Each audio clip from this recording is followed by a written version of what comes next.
We come to chapter 41 of Charles Dickens' novel Nicholas Nickleby. We left Nicholas, if you remember, brooding over his love for the unknown lady, whom he had chanced to see kneeling at the feet of one of his employers, the Cheeryble brothers.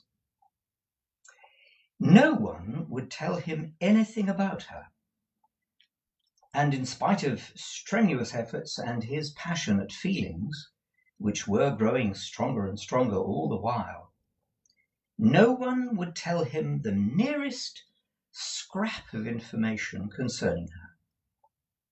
He could discover neither her name nor where she lived. Our attention now must turn to Nicholas' mother and his sister Kate.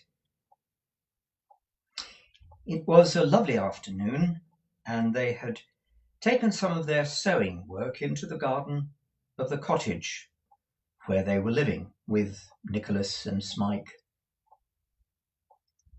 And they were sitting close to the wall of the garden of the house next door.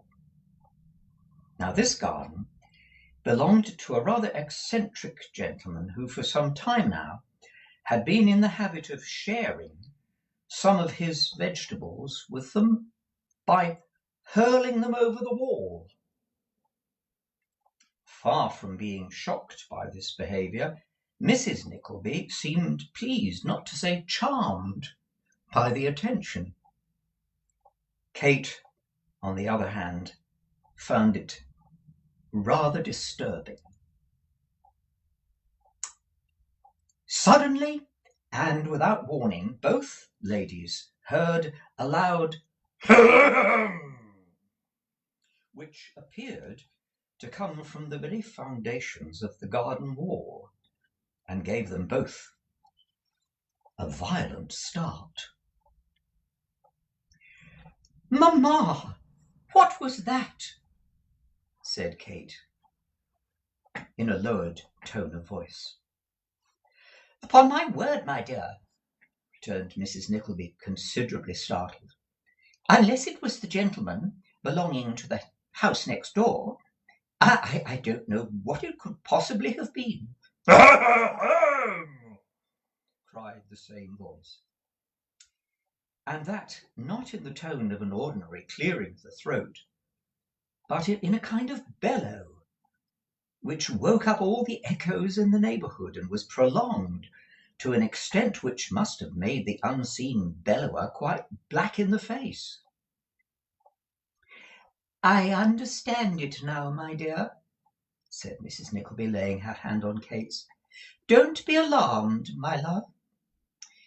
It's not directed to you, and it is not intended to frighten anyone. Let us give everyone their due, Kate. I am bound to say that." So saying, Mrs. Nickleby nodded her head and patted the back of her daughter's hand a great many times, and looked as if she would tell something vastly important if she had the opportunity. But she had the self-denial, thank heaven, and wouldn't do it. "What do you mean, mamma?" demanded Kate in evident surprise. "Don't be florid, my dear," replied Mrs. Nickleby, looking towards the garden wall. "For you see I am not, and it would not be excusable in anybody to be flurried. It would certainly under all circumstances be excusable in me, but I am not, Kate, not at all." "It seems designed to attract our attention, mamma," said Kate. "It is designed to attract our attention, my dear. Yes, it is," rejoined Mrs. Nickleby, drawing herself up and patting her daughter's hand even more blandly than before. "To attract the attention of one of us. You needn't be at all uneasy, my dear." Kate looked very much perplexed, and was apparently about to ask for further explanation, when a shouting and scuffling noise, as of an elderly gentleman whooping and kicking up his legs on loose gravel with great violence, was heard to proceed from the same direction as the former sounds, and before they had subsided, a large cucumber was seen to shoot up in the air with the velocity of a skyrocket, whence it descended tumbling over and over until it fell at Mrs. Nickleby's feet. This remarkable appearance was succeeded by another of precisely the same description, when next a fine vegetable marrow of unusually large dimensions was seen to whirl aloft and come toppling down, and then several cucumbers shot up together. Finally, the air was darkened by a shower of onions, turnips, radishes, and other small vegetables, which fell rolling and scattering and bumping about in all directions.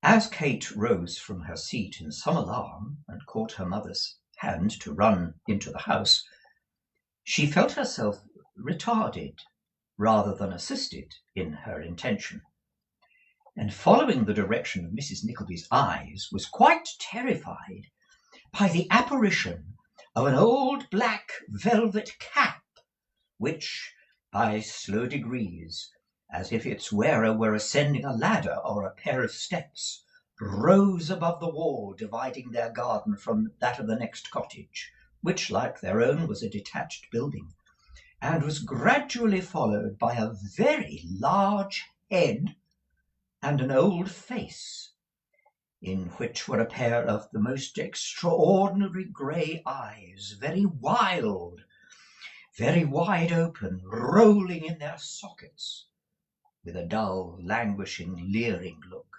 most ugly to behold. "Mamma!"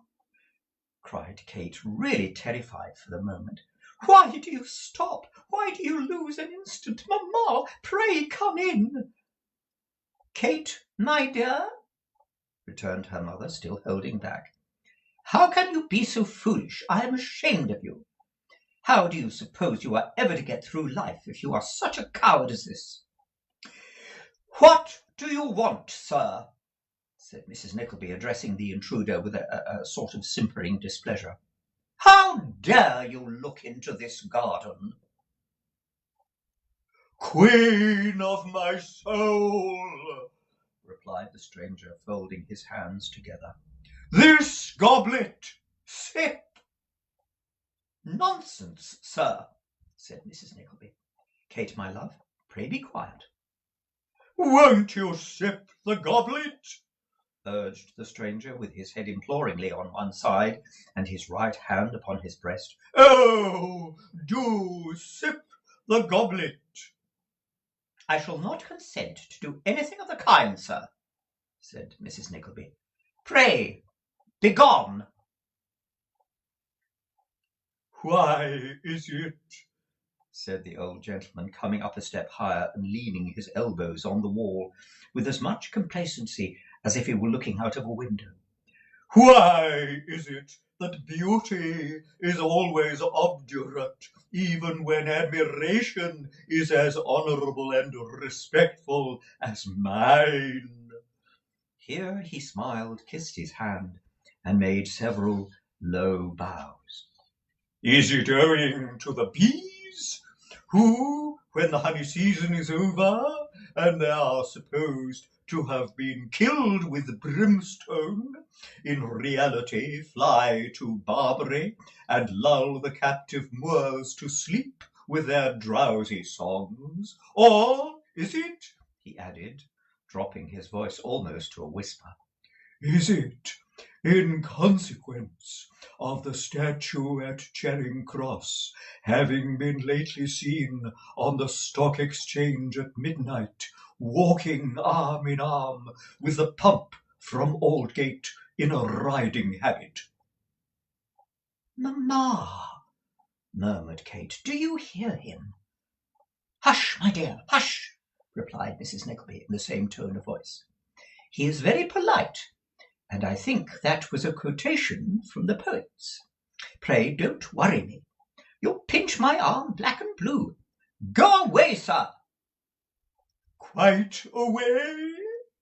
said the gentleman, with a languishing look. "Oh, quite away?" "Yes," returned Mrs. Nickleby, "certainly. You have no business here. This is private property, sir. You ought to know that." "I do know," said the old gentleman, laying his finger on his nose with an air of familiarity most reprehensible. "I do know that this is a sacred and enchanted spot, where the most divine charms," here he kissed his hand and bowed again, "waft mellifluousness over the neighbours' gardens, and force the fruit and vegetables into premature existence. That fact I am acquainted with, but will you permit me, fairest creature, to ask you one question? In the absence of the planet Venus, who has gone on business to the Horse Guards, and would otherwise, jealous of your superior charms, interpose between us?" "Kate," observed Mrs. Nickleby, turning to her daughter, "it is very awkward. Positively, I really don't know what to say to this gentleman. One ought to be civil, of course." "Dear mamma," rejoined Kate, "don't say a word to him, but let us run away as fast as we can and shut ourselves up until Nicholas comes home." Mrs. Nickleby looked very grand, not to say contemptuous, at this humiliating proposal, and turning to the old gentleman, who had watched them during these whispers with absorbing eagerness, said, "If you will conduct yourself, sir, like a gentleman, I should imagine that you are a gentleman from your language and appearance, quite the counterpart of your grandpapa, Kate, my dear, in his best days. If you will behave like a gentleman, and will put your question to me in plain words, I will answer it." If Mrs. Nickleby's excellent papa had borne in his best days a resemblance to the neighbour now looking over the wall, he must have been, to say the least, a very queer-looking old gentleman in his prime. Perhaps Kate thought so, for she ventured a glance at his living portrait with some attention, as he took off his black cap and, exhibiting a perfectly bald head, made a long series of bows, each accompanied with a fresh kiss of the hand. After exhausting himself to all appearances with this fatiguing performance, he covered his head once again, pulled the cap very carefully to the tips of his ears, and resuming his former attitude, said, "The question is—" Here he broke off to look round in every direction and satisfy himself beyond all doubt that there were no listeners near. Assured that there were not, he tapped his nose several times, accompanying the action with a cunning look, as though congratulating himself on his caution, and stretching out his neck, said in a loud whisper, "Are you a princess?" "You are mocking me, sir," replied Mrs. Nickleby, making a feint of retreating towards the house. "No, but are you?" asked the old gentleman. "You know I am not, sir," replied Mrs. Nickleby. "Then are you any relation to the Archbishop of Canterbury?" inquired the old gentleman with great anxiety, "or to the Pope of Rome, or the Speaker of the House of Commons? Forgive me if I am wrong, but I was told that you were the niece of the Commissioners of Paving, and daughter-in-law to the Lord Mayor and Court of Common Council, which would account for your relationship to all three."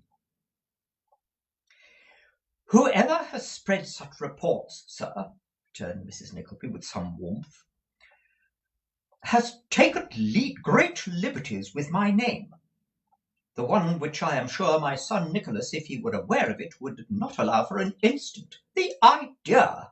said Mrs. Nickleby, drawing herself up. Niece to the Commissioners of Paving. Pray, mamma, come away, come away. Pray, mamma, nonsense, Kate, said Mrs. Nickleby angrily. But that's just the way. If they had said I was the niece to a piping bullfinch, what would you care? But I have no sympathy, whimpered Mrs. Nickleby. I don't expect it. That's one thing. Beautiful woman, said the old gentleman. If I have made any mistake with regard to your family or connections, I humbly beseech you to pardon me. If I had supposed you to be related to foreign powers or native boards, it is because you have a manner, a carriage, a dignity, which you will excuse my saying that none but yourself, with the single exception perhaps of the tragic muse when playing extemporaneously on the barrel organ before the East India Company, can parallel. I am not a youth, ma'am, as you see, and although beings like you can never grow old, I venture to presume that we are fitted for each other. Really, Kate, my love, said Mrs. Nickleby faintly, and looking away. I have estates, ma'am, said the old gentleman, flourishing his right hand negligently, as if he made very light of such matters, and speaking very fast. Jewels, lighthouses, fish ponds, a whalery of my own in the North Sea, and several oyster beds of great profit in the Pacific Ocean. If you will have the kindness to step down to the Royal Exchange and take the cocked hat off the stoutest beadle's head, you will find my card in the lining of the crown, wrapped up in a piece of blue paper. My walking stick is also to be seen on application to the chaplain of the House of Commons, who is strictly forbidden to take any money for showing it. I have enemies about me, ma'am. He looked towards his house and spoke very low, who attack me on all occasions and wish to secure my property. If you bless me with your hand and heart, you can apply to the Lord Chancellor, or call out the military if necessary. Sending my toothpick to the Commander-in-Chief will be sufficient, and so clear the house of them before the ceremony is performed. After that, love, bliss, and rapture, love, and bliss. Be mine, be mine.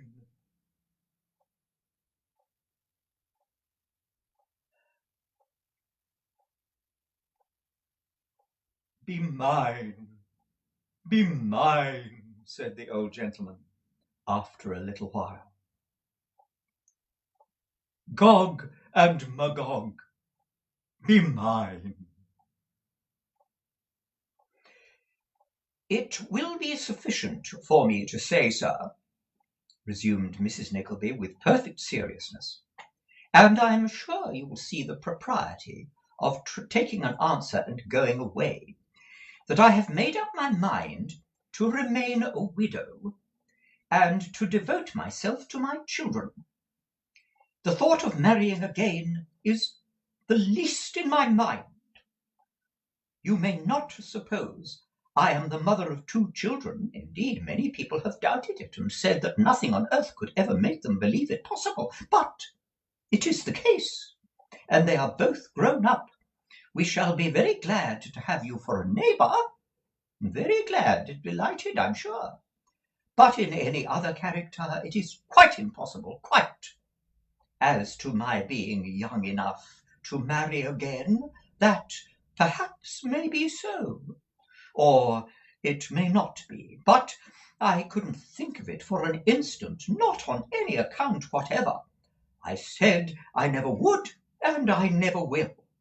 It is a very plain, painful thing to have to reject proposals like this, and I would much rather that none were made at the same time. This is the answer that I determined long ago to make, and this is the answer I shall always give.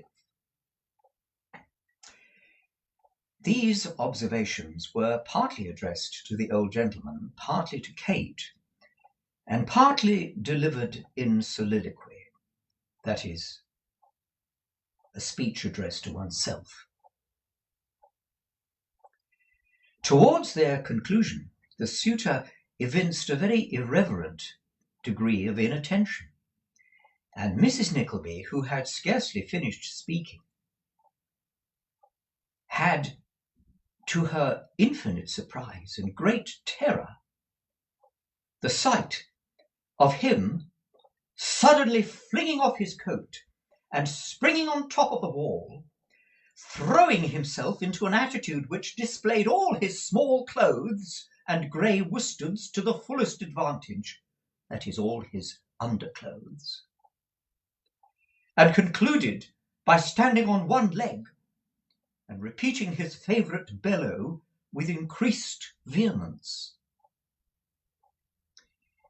While he was still dwelling on the last note and embellishing it with a prolonged flourish, a dirty hand was observed to glide stealthily and swiftly along the top of the wall, as if in pursuit of a fly, and then to clasp with the utmost dexterity one of the old gentleman's ankles. This done, the companion hand appeared and clasped the other ankle.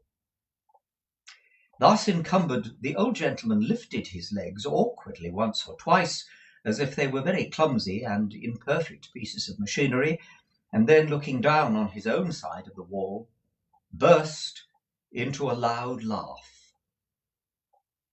"It's you, is it? Ha, ha, ha!" said the old gentleman. "Yes, it's me," said a gruff voice. "So, how is the Emperor of Tartary?" said the old gentleman. "Oh, he's much the same as usual," was the reply.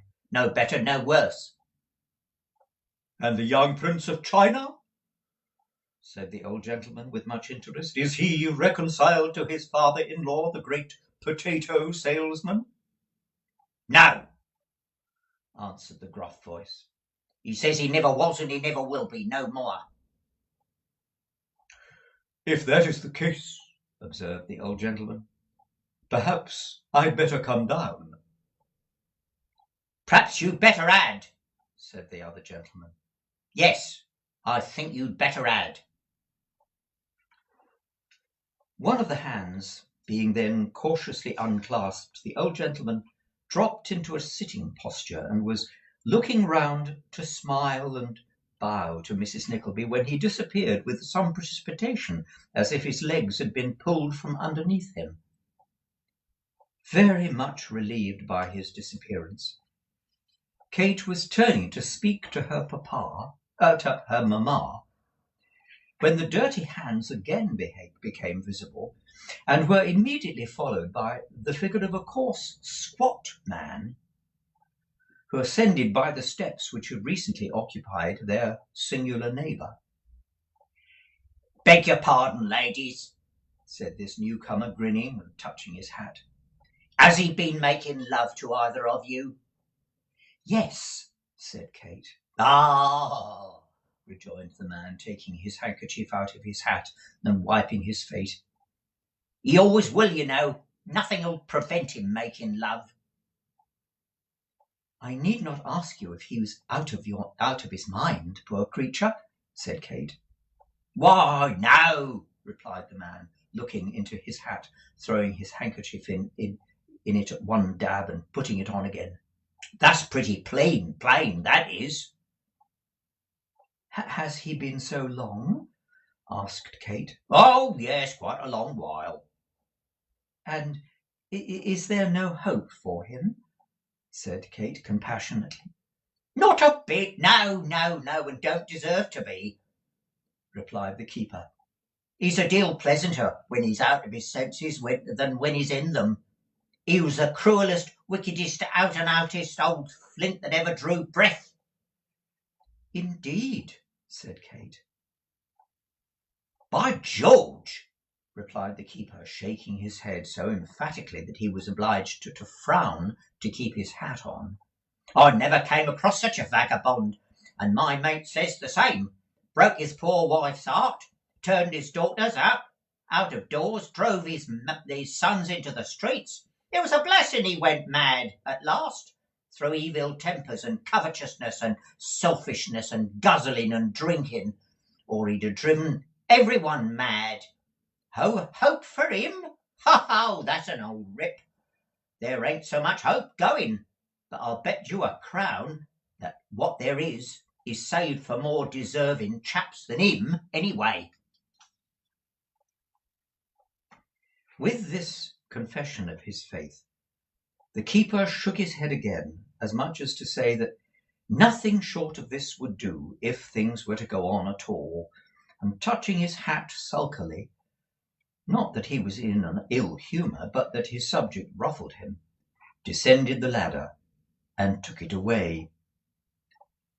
During this conversation Mrs. Nickleby had regarded the man with a severe and steadfast look, and now heaved a profound sigh, and pursing her lips, shook her head in a slow and doubtful manner. "Poor creature," said Kate. "Poor creature indeed," rejoined Mrs. Nickleby. "It's shameful that such things should be allowed. Shameful." "How can they be helped, mamma?" said Kate mournfully. "The infirmities of nature—" "Nature!" said Mrs. Nickleby. "What! Do you suppose this poor old gentleman is out of his mind?" "Can anyone who sees him entertain any other opinion, mamma?" "Why, then, I just tell you this, Kate," returned Mrs. Nickleby, "that he is nothing of the kind, and I am surprised you are so imposed upon. It's some plot of these people to possess themselves of his property. Didn't he say so himself? He may be a little odd and flighty, perhaps many of us are, but downright mad, and express himself as he does, respectfully and in quite poetical language, and making offers with so much thought and care and prudence, not as if he had run into the streets and gone down upon his knees to the first chit of a girl he met, as a madman would. No, no, no, Kate. There's a great deal too much method in his madness. Depend upon it, my dear."